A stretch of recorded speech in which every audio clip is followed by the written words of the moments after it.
Hola, bienvenidos al sexto video de AMC. En este vamos a tratar el cálculo de potencia para circuitos de una fuente de corriente alterna. En continua era todo muy fácil porque tanto la corriente circulante como la caída de tensión en cualquier elemento eran dos números que se podían multiplicar y listo. Al dejar las funciones constantes de lado, lo que nos pasa es que lo que tenemos es un producto de dos funciones de tiempo, I de t y b de t. De acá surgen dos problemas. El primero es que los productos de funciones no suelen ser muy amigables. Y el segundo es que el resultado va a ser, en definitiva, una función p de t que nos dice poco sobre si un elemento disipa mucha o poca potencia. Ya que estamos trabajando con funciones senoidales, que son periódicas, podríamos trabajar con una idea de potencia promedio a lo largo de un periodo. Vamos a aprovechar entonces el hecho de que son senoidales para expresarlas como valor pico por seno de omega t más un desfasaje, que vale 0 en el caso de la tensión de una fuente. Si desarrollamos esto y aplicamos unas cuantas identidades trigonométricas, llegamos al resultado que aparece en pantalla, que ahora vamos a analizar con más detalle. A pesar de que es una función de tiempo, p de t, es importante ver que el primer término no depende del tiempo, es decir, de t. O sea, es constante a lo largo del tiempo. Además, los otros dos términos son de la forma cosa por seno de omega t, o coseno, que es un seno desfasado, ¿no? Así que es lo mismo. Esto es, son dos senoides. Como son senoides, su aporte a lo largo de un periodo va a ser cero, porque el semiciclo positivo se va a cancelar con el semiciclo negativo. ¿Qué tenemos entonces?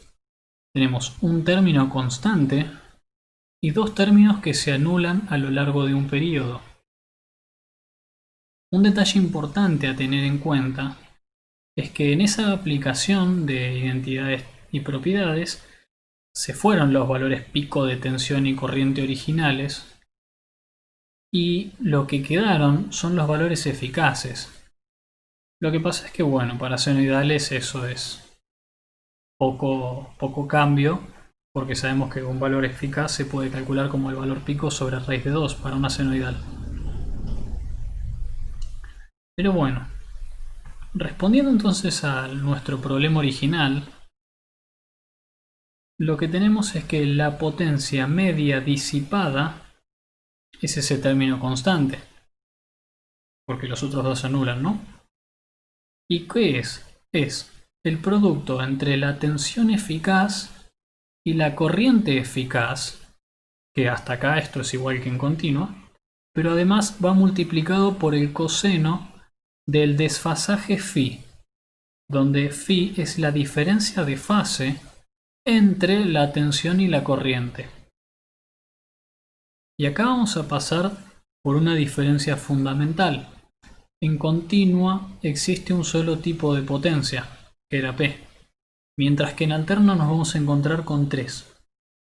La primera de ellas es la misma potencia P, que en continua es la energía disipada por unidad de tiempo.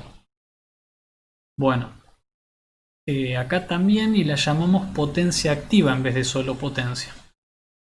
Como es la misma que en continua, también la vamos a medir en watts. Ahora, la segunda de estas tres potencias es la que llamamos potencia aparente, que no es la energía disipada por unidad de tiempo, sino la energía que ingresa al circuito por unidad de tiempo. Y a esta potencia la vamos a anotar S,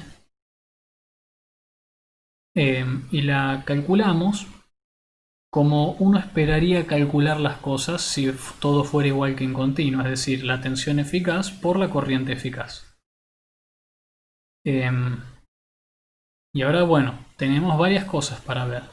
La primera es que la potencia activa P siempre va a ser más chica que la potencia aparente S, que físicamente tiene sentido porque yo no podría disipar más energía que la que ingresa al circuito.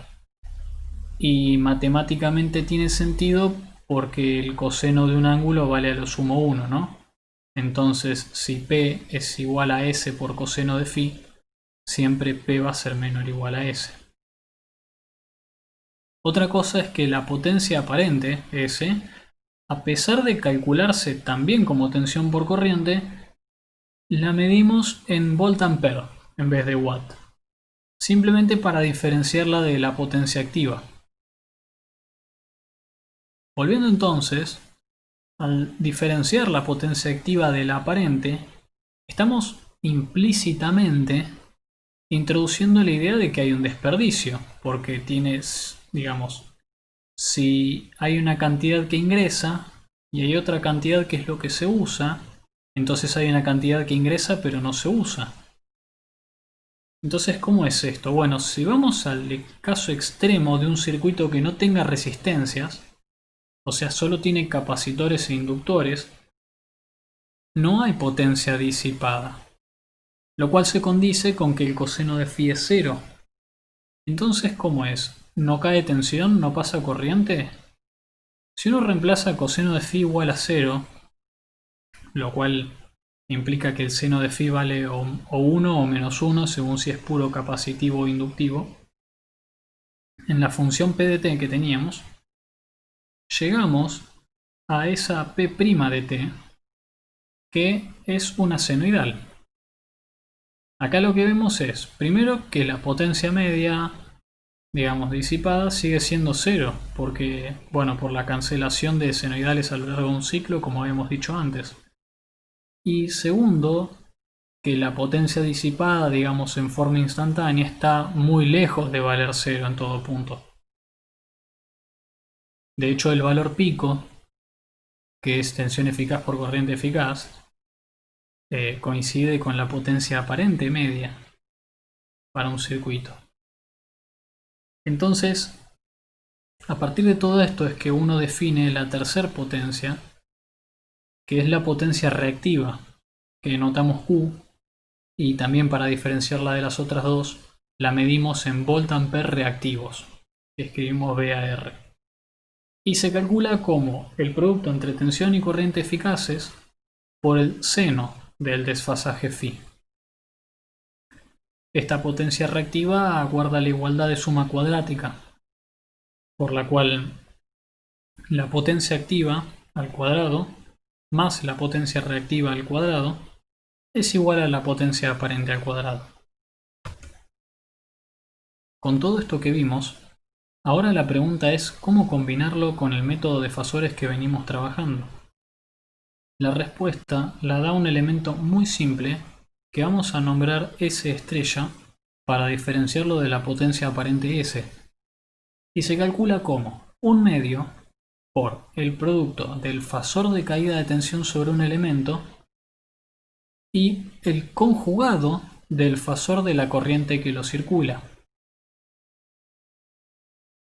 Si bien esto da un número complejo,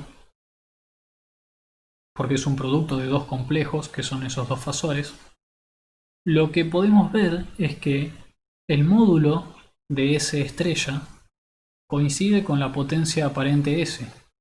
La parte real de S estrella coincide con la potencia activa P y la parte imaginaria de S estrella coincide con la potencia reactiva Q. Es decir, de S estrella podemos obtener las tres potencias, y lo único que tenemos que hacer es expresarlo tanto en notación binómica como exponencial. En la práctica, cuando tengamos que calcular los valores de potencias, sea para un elemento del circuito o los valores de potencias totales, vamos a hacerlo vía el cálculo de S estrella. Ya para cerrar, es importante destacar que mientras S estrella es un número complejo, las tres potencias son todas números reales, porque la potencia es una magnitud real. Y entonces es un error teórico muy grave expresar alguna como compleja. Acá es muy importante no confundir la potencia aparente S con nuestro elemento este S estrella. Bueno, esto concluye el video de potencia en alterna. Nos vemos.